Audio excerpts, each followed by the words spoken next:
Boa tarde, boa tarde, boa tarde. Alegria estar aqui com você, a Bilde, nesse projeto, que é 30 anos do Centro Cultural São Bernardo, aprovado pela Lei Estadual Paulo Gustavo.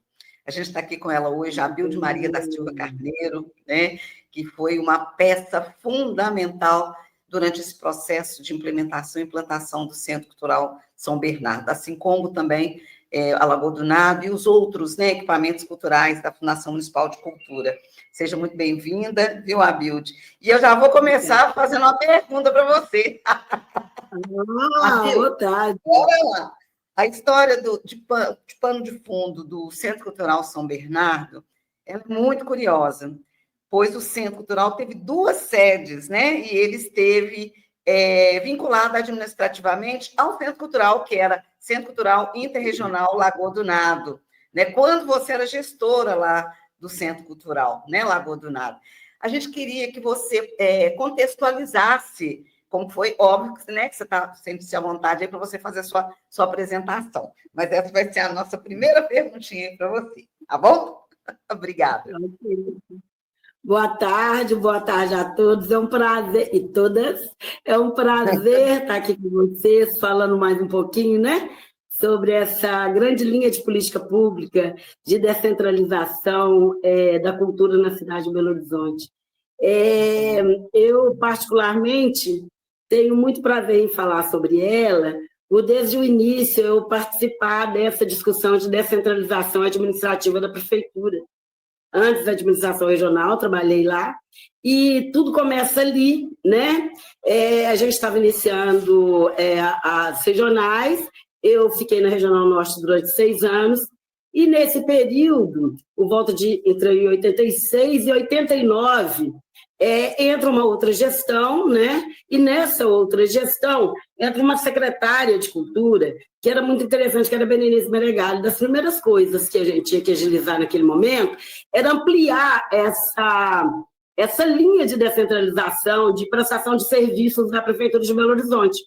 E entendendo que essas linhas de serviços são várias, claro que também ali continha a cultura.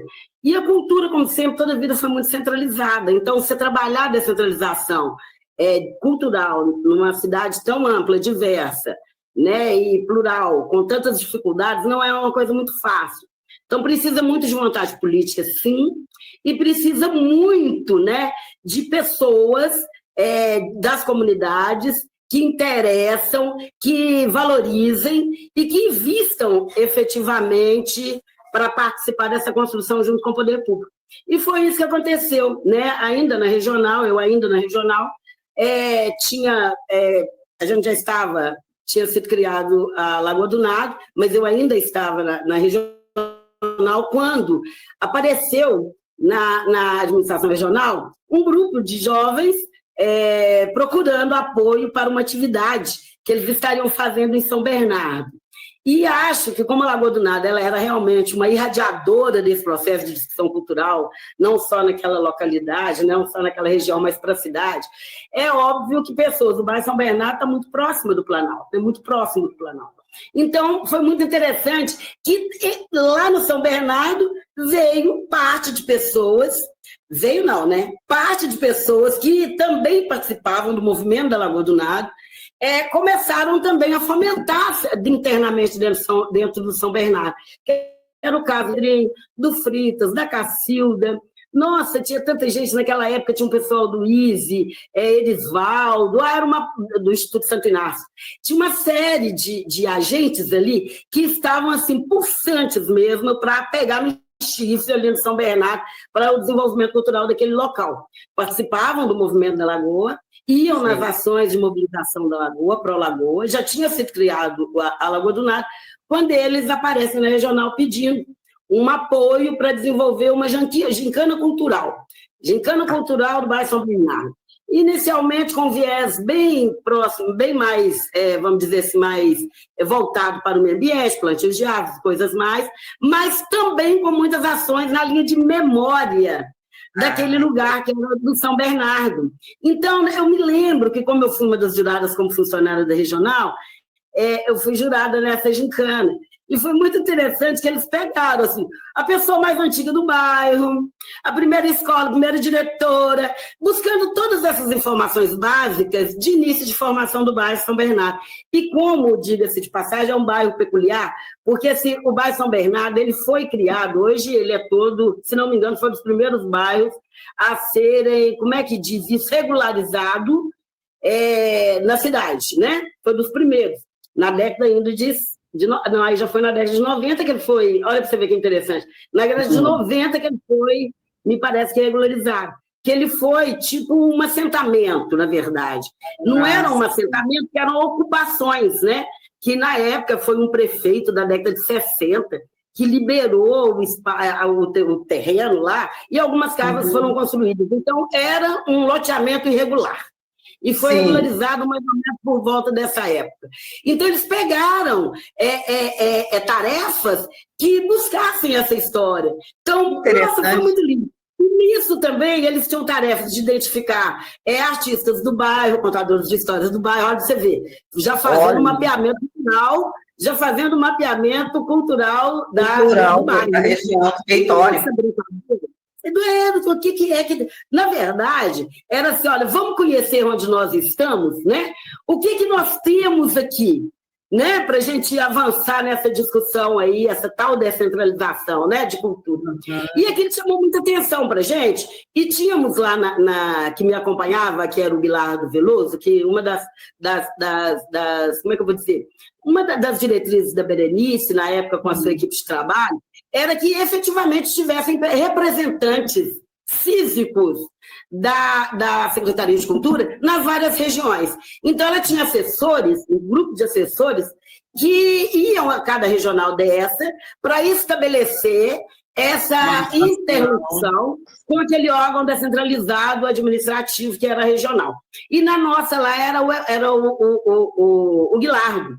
Então, logo o Guilardo já conhecia de muitos anos o pessoal da Lagoa e também já conhecia o Pedrinho. Assim, foi muito bacana isso, que aí a gente entrou de sola nessa gincana e entramos mesmo, assim, foi, acho que das grandes alegrias que eu tive, foi de que uma ação realmente bombou, e bombou que mobilizou a comunidade inteira, coisa linda que os meninos fizeram naquela época. Mobilizou a comunidade inteira e deu continuidade nisso. E foi uma participação tão interessante que mesmo aqueles que eram assim, que não eram tão jovens, como tinha de frente esse lugar que posteriormente foi o Centro Cultural, tinha uma casa, um casal, me lembro que o nome do cara era Braz, eu acho que da dona era Enilda, que fornecia alimentação para a gente, que a gente usava o banheiro, que a gente almoçava na casa dela. Assim, uma coisa incrível, de como a comunidade incorporou a ação, sabe? Foi lindo o processo. E a partir daí, começamos a discutir ações mais permanentes ali, que aí, como já existia o Centro Cultural Lagoa do Nada, Opa, vamos então começar a discutir alguma coisa aqui para São Bernardo. Inicialmente, aí tinha um posto policial que muito bem localizado, no final da Avenida Edson Luiz. E esse posto policial, que a gente chamava, era posto policiamento ostensivo, a gente chamava de PPO. Era um espaço de 40 metros quadrados, olhem que bacana isso, era um espaço de 40 metros quadrados, e naquele espaço, para além de ter um pedacinho ali reservado aos policiais que ficavam, tinha uma mini cadeia. E essa mini cadeia prendia mesmo, o pessoal levava para lá. Isso foi criado mais ou menos na década de 80, eu acho que, se não me engano, gestão não lembro mais, gente, o governador, Nilton Cardoso. Foram criados os PPOs, mas eles não tiveram muito sucesso na ação e abandonaram essa linha de atuação. Esse que aparece aqui, né, no vídeo, é esse mesmo. Aí já era, inclusive, me parece, esse antigo aí, ó, é isso mesmo. E aí, o que acontece? Ficou esse prédio de 40 metros quadrados abandonado. Coisa lá dentro, né? Vamos construir. Opa, desculpa aqui, gente. Não, sempre problema. Alguma coisa física lá dentro para a gente, posteriormente, ficar com esse espaço para a gente. E aí foi muito legal, e a partir daí você começa a levantar outras organizações populares que tinham lá para olhar para aquele lugar também. E aí começa uma discussão. Alguns setores queriam que construísse lá o ponto final do ônibus, que o ônibus já era ponto final lá, então queria deixar um espaço mais bacaninha para os motoristas e trocadores, nada contra. Outros setores queriam que montasse um sopão, também nada contra, a minha cachorrinha. Outros setores queriam centro cultural, né? E aí, nessa brincadeira, o que acontece? Criou-se um movimento de discussão dentro da comunidade. E aí não ficou só entre cada liderança dessa. A questão expandiu, que desde escola, de diretor, professor, todo mundo discutia. Posto de saúde, todo mundo discutia, opa, o que vai ser ali, o que vai ser ali? Com essa discussão, ao longo dessa discussão, nós começamos a descentralizar ações específicas da Secretaria Municipal de Cultura, até então. E aí começamos. O primeiro grande projeto que a gente desenvolveu na parede externa, porque a gente não tinha domínio do espaço, né? Então, a gente começou a utilizar a parede externa e tinha um projeto na Secretaria de Cultura, que era coordenado até pelo Sérgio Fantini, se não me falha a memória, que chamava Cinegrax, se não me falha a memória os nomes. E aí começamos a projetar, às segundas-feiras, filmes infantis, normalmente desenhos, sabe? Pequenos filmes. Aí a gente fazia sessões de 7 às 8, não, de 8 às 9, era uma coisa assim, de forma que criança pudesse ir. E começamos também a descentralizar alguma outra ação. Se tinha um circuito, que na época não chamava circuito cultural, na época chamava... Eu não me lembro, não era circuito cultural, não me lembro o nome do projeto, que era um projeto de música, de apresentações artísticas da secretaria, e aí fazia lá também. Aí, esporadicamente, uma oficina daqui, uma oficina dali no meio da rua. E esse lugar foi ficando referenciado para a comunidade, começou a ser um local de encontro para ela. Até que chegamos ao ponto de, como a comunidade não chegava no consenso, a gente resolveu, então, fazer uma grande reunião, uma grande assembleia, assim. E naquela assembleia tinha em torno de 200 pessoas, muito significativa, 300 pessoas, muito significativa mesmo, com todas as lideranças, e lá era um local onde as organizações eram muito fortes mesmo. Então, assim, associações de bairro, time de futebol, e assim, time de representante de time, eu lembro, acho que era Prudencinho que chamava a pessoa que estava representando, tinha 2 associações, você tinha Leandro, Mestre Conga, Vicente, que a gente chamava até de Vicente Peru naquela época, seu Galdino, mas era muita gente mesmo, de lideranças. Dona Amélia, que tinha outra associação também, que morava próximo ao espaço. E foi uma discussão muito calorosa, muito... Olha só essa fotografia, que espetáculo. Bacana demais, né? As atividades eram sempre cheias, porque o povo mobilizava mesmo. Mas essa juventude que tinha lá, era uma juventude muito aguerrida, sabe? Vida, né? E muito conscientes, né? Eles todos muito conscientes. E continuaram fazendo as gincanas anualmente, e quando chega a época do Patrus, 92, né? Patrus entrou, 93, efetivamente, eleição 92. Mais ou menos isso. Eu sei que aí eles procuram a regional para levar efetivamente a demanda, já que a gente já estava discutindo isso há tanto tempo com a Secretaria de Cultura e com participação, não já era Patrus, que foi essa grande assembleia, quem participou foi o Guilardo, Bernardo, que já era adjunto da Antonieta, e a Antonieta Cunha e eu, pela regional. E o Herzog, como administrador regional, já era 92. Ele era administrador da Norte, então, o Herzog. Ele era administrador, o Herzog, sim, administrador da Regional Norte, meu chefe naquele momento. E aí, nessa assembleia, a gente coloca claramente, né, não podia sair dali sem uma definição. Aí levantou uma votação e ganhou o Centro Cultural. Ganhou um espaço cultural, e naquela época a gente tinha um documento que eram de diretrizes básicas de implantação de equipamentos culturais, mais especificamente de centros culturais na cidade. E algumas, como é que eu vou dizer? Existiam algumas características, vamos dizer assim, que a gente teria que observar. Se era um ponto bem localizado dentro da região, que fosse um local onde as pessoas de fácil acesso, que passasse ônibus próximo, que fosse próximo a vias, né, que deixassem pessoas de outros locais que não tivessem dificuldade. Acessibilidade, né? Essa acessibilidade. E se o ponto era uma referência naquele lugar. E os meninos já tinham conseguido isso ao longo dos anos anteriores, né? E fora isso, se tinha esse panorama cultural, como é que era? Que isso era... Se existia uma vivência concreta cultural ali dentro, que também, dentro desses critérios para estabelecer, para implantar esse equipamento, ele tinha todas as condições, né?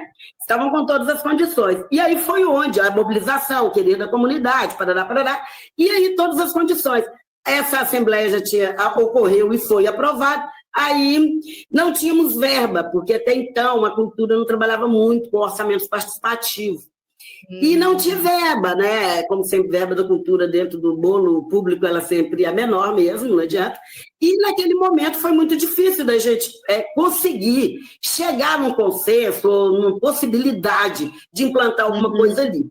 E as conversas que a gente foi fazendo com a Secretaria de Cultura, no caso, eu como regional e Guilato pela Cultura, e a gente levava aos nossos superiores, é que a gente poderia, sim, implantar, e não era uma questão de meramente o físico fechadinho, mas a gente tinha todo um largo, toda uma praçona ali que a gente podia utilizar para atividades culturais, e o lugar, a gente implantaria uma biblioteca pequena com um banheiro e tal, um banheiro masculino e feminino, para meninada, e o nosso eixo, que nesse tempo todo nos chamou muita atenção, como que tinha criança naquele lugar. Então, implantamos uma biblioteca onde a maioria das atividades internas de incentivo à leitura, elas eram, a maioria, voltadas para criança. Então, você tinha muita contação de história, enquanto o escritor infantil, um acervo riquíssimo de literatura infantil, infanto-juvenil, e assim, foi imediata a apropriação das crianças ao espaço. Aí, pronto, isso feito, como é que nós vamos... Aí o Herzog, a administração regional, naquela época, o Herzog conseguiu, se não me engano aqui, R$25 mil para fazer a pequena reforma, que foi só isso que fez. Aí fez essa pequena reforma, implantamos o Centro Cultural, e a partir não tinha quadro de pessoal, a gente pegou, aí eu já estava na Lagoa do Nado, no término, na inauguração dele, eu já estava dirigindo a Lagoa do Nado e já estava coordenando a implantação. Né? A Lagoa do Nado, ela cuidava da descentralização cultural das regionais Norte, Macul, Vetor Norte, Norte, Macul e Venda Nova, e, portanto, eu continuava na discussão da implantação desse centro cultural lá. E aí, o que nós fizemos? Não tinha equipe, não tinha dinheiro para manter as ações, mas a Lagoa tinha uma estrutura... se não vamos dizer assim das melhores, mas bem melhor do que alguns outros equipamentos. Então, ela tinha uma estrutura administrativa forte, com chefias de financeiro, de pessoal, de desenvolvimento cultural para essas 3 regiões, para as ações internas da própria Lagoa. Então, você tinha um quadro mínimo de gestão ali para algumas linhas de ação daquele centro cultural. O que nós pegamos? Dividimos a equipe da Lagoa. A Maria José, naquele momento, estava fazendo estágio, já tinha feito estágio na Lagoa do Nado, estava lá na Lagoa do Nado cedida, porque ela era da educação, foi cedida para trabalhar como auxiliar de biblioteca, ela já era bibliotecária, lá na Lagoa do Nado. Então, nós pegamos a Maria José, mesmo não sendo bibliotecária na função dela da prefeitura, mas era uma bibliotecária formada e colocamos no Centro Cultural São Bernardo para poder dar sequência a esse projeto de incentivo à leitura principal nosso, que era o carro-chefe, a biblioteca. Né? E aí a Maria José foi, e as outras a bibliotecária efetiva, como era naquele momento, foi antes da Cida, Miriam, e depois a Cida, que eram bibliotecárias da Lagoa do Nado, começaram a dar suporte também ao São Bernardo, e toda a nossa equipe tinha uma parte do seu trabalho desenvolvido em loco, lá no Centro Cultural de São Bernardo. Então, a Marisa cuidava de toda a questão administrativa, a Iris de todo o encaminhamento de empenhos para julgar na nossa verba, e aí foi assim que o Centro Cultural ganhou essa vida. Agora, o que eu acho mais importante é que ele cresceu. Só te perguntar antes de avançar. E aí, quando você fala, tinha a estrutura, né? A equipe da Lagoa que se dividia também para dar esse suporte, e financeiramente, um aporte financeiro. Então, como ele ainda não estava... Era da Lagoa também. Então, tiraram também uma parte da Lagoa que fazia... Uma parte da Lagoa, Porque a Lagoa, ela tinha uma rubrica própria. A Lagoa, ela tinha uma destinação específica, ela tinha essa independência financeira, não era muito recurso, mas tem uma coisa que era onde eu ia entrar, que era o que nos auxiliava demais, é que na verdade foi uma característica da ação nossa ao longo desse tempo, que a gente considerava que se o Centro Cultural está ali, é uma responsabilidade pública da sua manutenção, mas a comunidade também, os seus artistas também têm uma responsabilidade com aquele espaço. Eu costumava dizer que, na verdade, a gente faz uma cogestão, né? Então, porque os grupos, se eles iam na Lagoa, por exemplo, que tinha muito mais estrutura física de recurso e tal, se eles desenvolviam alguma ação na Lagoa, eles davam contrapartida para a gente. Então, a gente não cobrava aluguel, mas o que produzisse dentro da Lagoa do Nado era descentralizado da Lagoa, apresentava-se na Lagoa, mostrava-se o resultado daquele trabalho ali na Lagoa, mas também potencializavam os outros espaços que a Lagoa do Nado era o responsável naquele momento, né?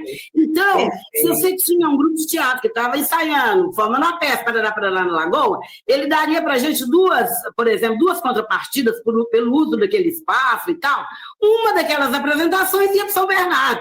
Com essa coisa, você foi criando uma dinâmica contínua e permanente dentro do espaço, né? E aí você estava fortalecendo e cada dia mais ampliando aquele lugar como um referencial de cultura ali dentro. É interessante você falar. Não sei se eu respondi. Não, maravilha. Quando nós fizemos o projeto 30 anos do Centro Cultural Lagoa do Nado, evidentemente sempre aparecia o Centro Cultural São Bernardo, e muitos, principalmente desses atores sociais, né, que a gente diz assim, grupos, eles mencionam essa fase, assim, né, esse processo, e como que foi tão importante. Então, você vê uma atuação muito forte, os grupos, né, dentro da Lagoa e no São Bernardo. E aí eu queria te perguntar, qual que foi a importância do mestre Conga nesse processo aí, Abilde? Nossa, mãe, isso foi ótimo você ter lembrado, que eu já tinha esquecido. Eu tinha até pensado em falar sobre isso. Para mim. O mestre Conga foi, na verdade, um parceiro da Regional Norte desde sempre. O mestre Conga, ele mexia ele era um dos responsáveis pela escola de samba, não era Cidade Jardim, não. Eu sei que guardava, né? Inconfidência Mineira. E ele estava, logo que surgiu a regional, ele estava com dificuldades para poder guardar o carro alegórico, as coisas da escola de samba. E o espaço onde a regional, o segundo lugar onde a regional ficou como sede, era onde ela é hoje. E lá, ali próxima a Cristiano Machado. E lá é um terreno imenso. Só que tinha um predinho muito pequenininho, porque a gente começou muito tímido mesmo. Foi o primeiro lugar que a gente teve como sede própria, porque antes era uma garagem que a gente alugou para implantar a regional. E depois construiu um cômodo grande em cima, um cômodo grande embaixo, para a gente ir montando a regional. E aí, nesse sentido, o mestre Conga foi pedir, já que estava aquele pátio imenso, vazio, e aí foi o primeiro contato que eu particularmente tive com o mestre Conga. A partir daí, a gente não separou mais, assim, porque aí, nas lutas do São Bernardo, nessa época, ele era presidente da Associação Comunitária do Bairro São Bernardo, e aí ele dava um suporte imenso também para os meninos estava sempre junto com os meninos da associação, posteriormente Círculo Lampo, porque os meninos, né, posteriormente criaram uma entidade que chamava Associação Cultural Círculo Lampo. E aí o mestre Conga não ficou muito tempo na associação, por causa do tempo, né, de mandato. E aí depois entraram vários outros, e ele ficou muito direto, continuando na discussão da cultura. Seja na regional, com as ações descentralizadas da cultura, que a gente desenvolvia em outros bairros, ele fazia parte do nosso grupo permanente de discussões sobre a política cultural de Belo Horizonte desde sempre. Então, naquela época... Essa questão que você coloca da descentralização do vetor norte, ele participava ativamente de todas essas reuniões? Das reuniões desenvolvidas pela Norte na sede da regional, que a gente marcava as reuniões. Toda atividade que a gente ia fazer, a gente marcava as reuniões para definir para onde seria. Era uma forma das pessoas participarem, né? Mesmo que isso não fosse instituído legalmente. Então, a gente chamava para reunião de um círculo cultural, estava lá a Conga, a gente chamava... Não precisava de ser no bairro dele, mas as associações, a gente costumava dizer, a gente tinha também que trabalhar essa descentralização das ações dentro da própria região também.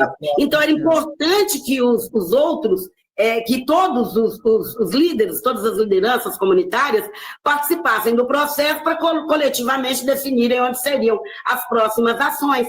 E o Soconga toda a vida participou.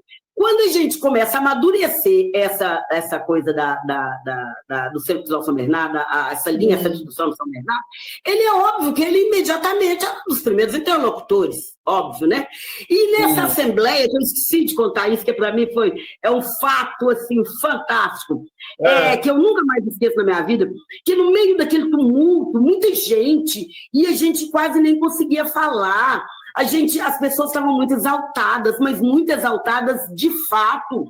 E aí apareceu um senhor que levantou a voz e estava armado, e aí ele gritou que teria, se não me engano, ele defendia, lá era o ponto de ônibus, e que tinha, assim, que era o que mais avançaria o bairro, porque facilitaria para quem trabalhava já dentro do bairro, parará. O mestre Conga levanta com aquela paciência, aquela sapiência própria dele, que é uma sabedoria que é de vida mesmo, né? E aí o mestre Conga levanta e fala, gente, mas foi tão lindo ele levantar com aquela vozinha dele. Gente, mas como que nós vamos discutir isso aqui dessa forma? Como pode ser que não queiram trocar o sabre pela cultura, sabe? Porque o cara estava armado, né? A frase é mais ou menos essa, e no folder de inauguração do Centro Cultural, a gente colocou essa frase, né? Que o Centro Cultural significava isso, né? Quer dizer, é a troca do sabre pela cultura. Se antes nós tínhamos um PPO, tinha pessoa armada defendendo que fosse outra coisa, mas a comunidade queria era cultura. Então, como você vai discutir isso? Você não querer isso, né?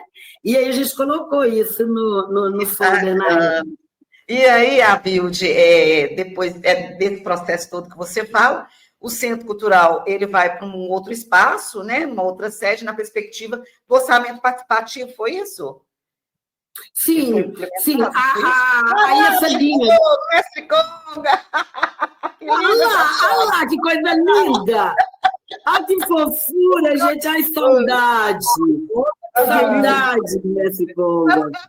Ele deve estar beirando 100 anos, não deve? Tá chegando lá, tem 90 e pouco para 100 mesmo. Eu queria falar com ele lá e falaram isso. Excelina, isso aqui é bem depois. Isso já era o circuito cultural, Bild. Sim, sim.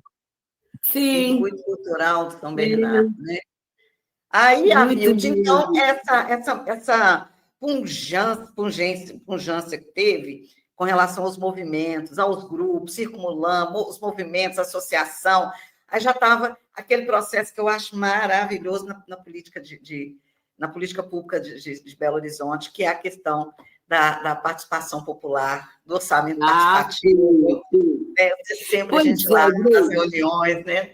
É muito bacana, e as pessoas começam a querer equipamentos culturais. Isso é um marco, acho, histórico na nossa cidade, né? E é muito interessante, porque eu acho que surpreendeu os nossos próprios parceiros, assim, internos da administração, sabe?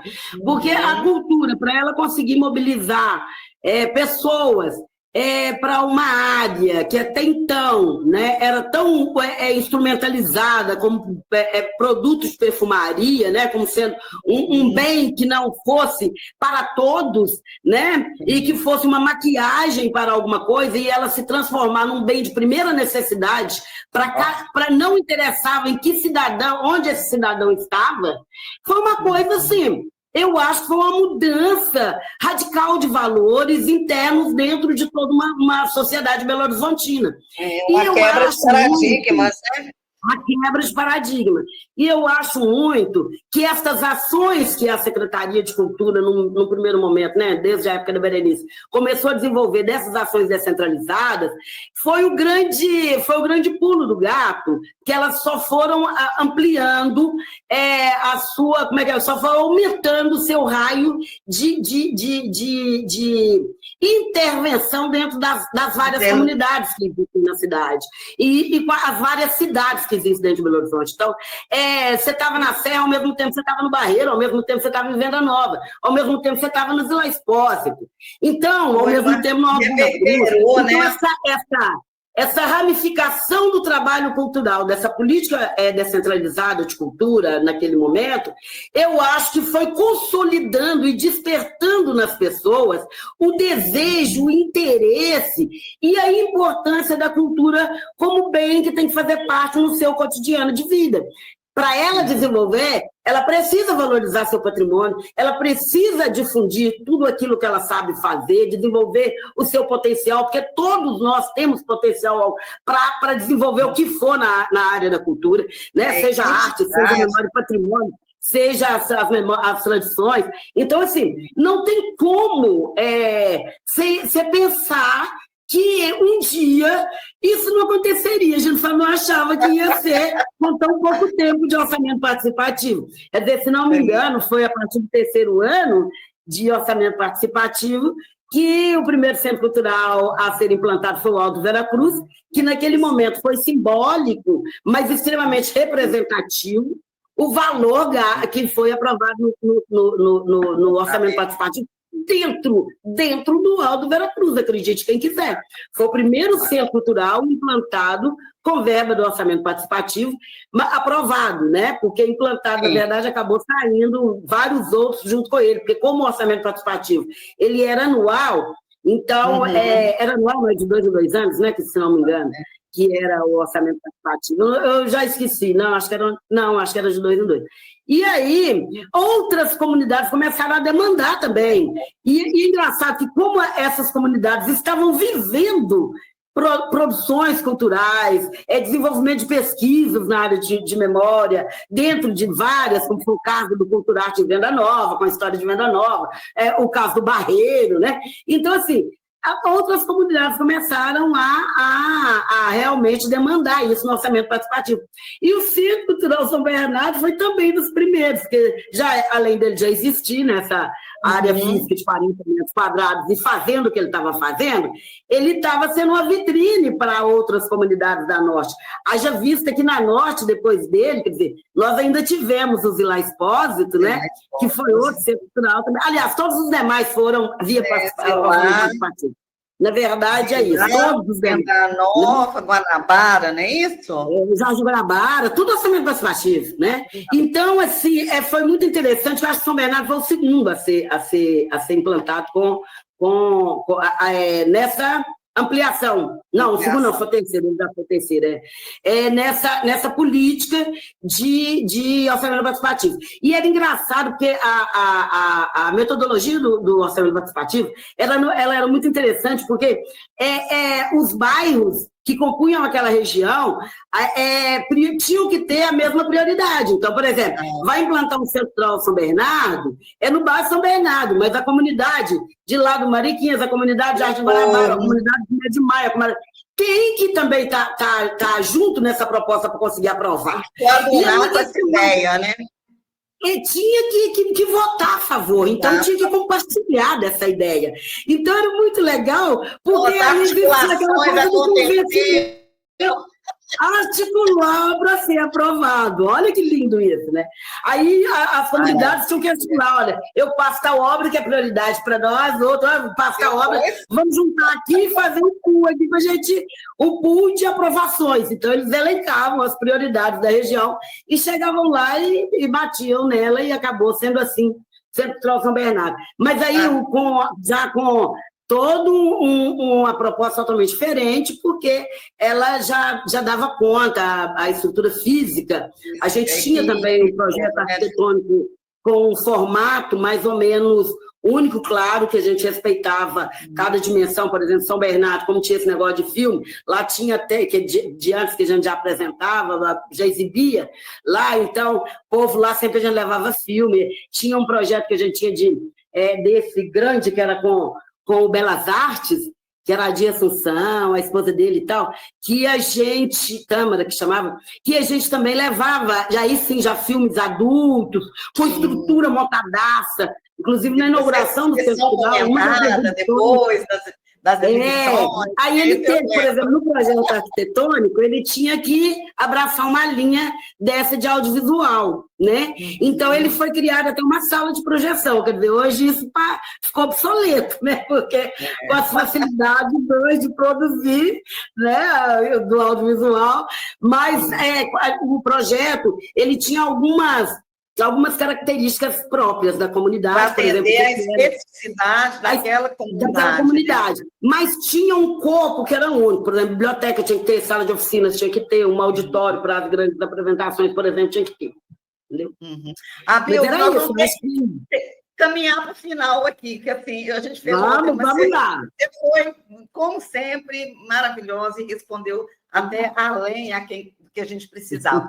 E aí, para a gente finalizar, esse momento que a gente, com certeza, nós teremos outros e teremos encontros presenciais. Claro.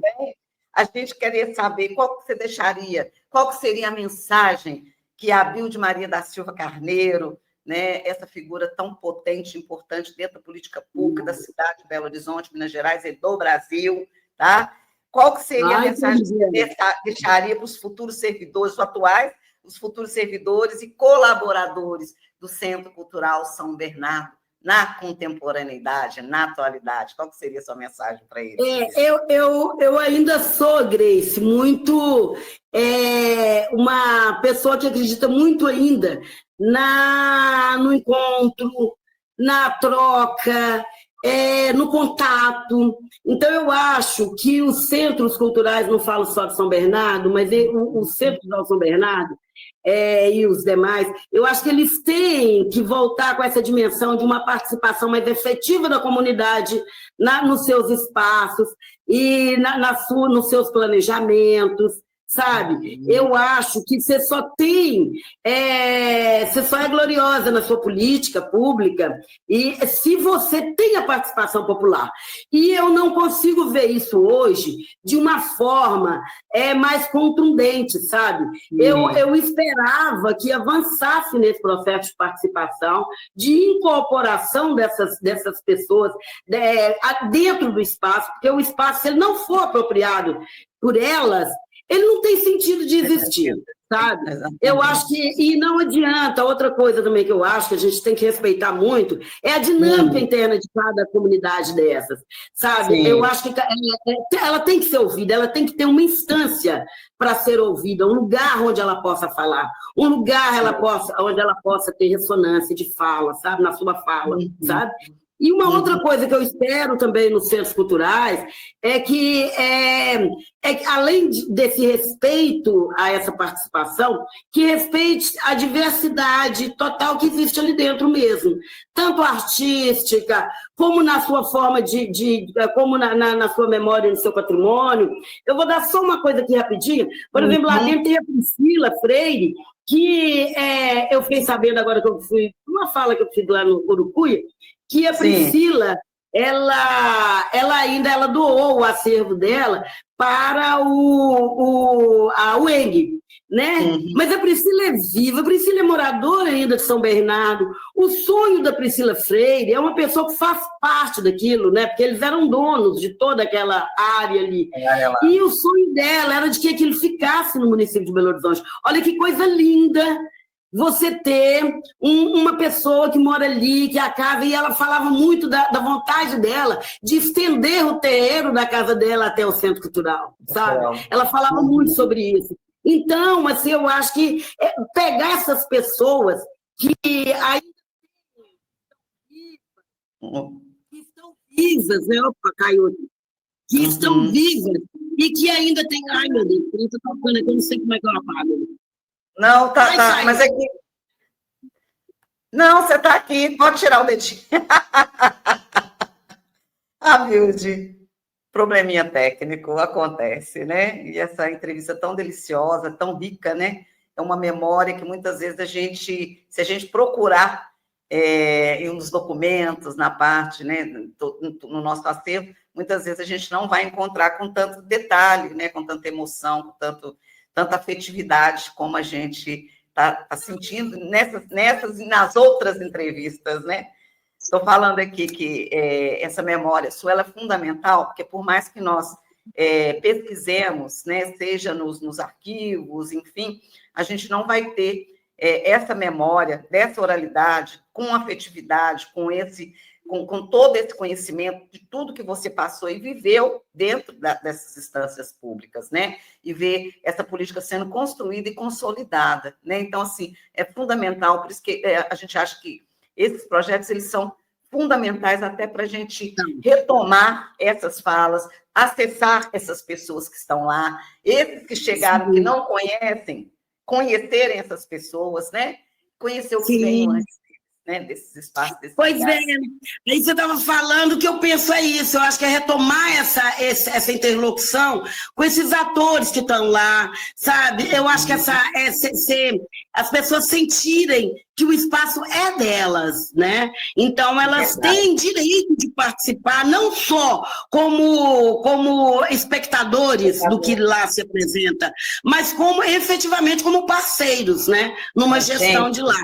Eu acho que o grande avanço no momento hoje, tecnológico que nós temos, que tudo nosso é cada dia mais afastado do encontro, eu acho que esses lugares, eles ainda conseguem, poderiam ainda ser esse local de encontro.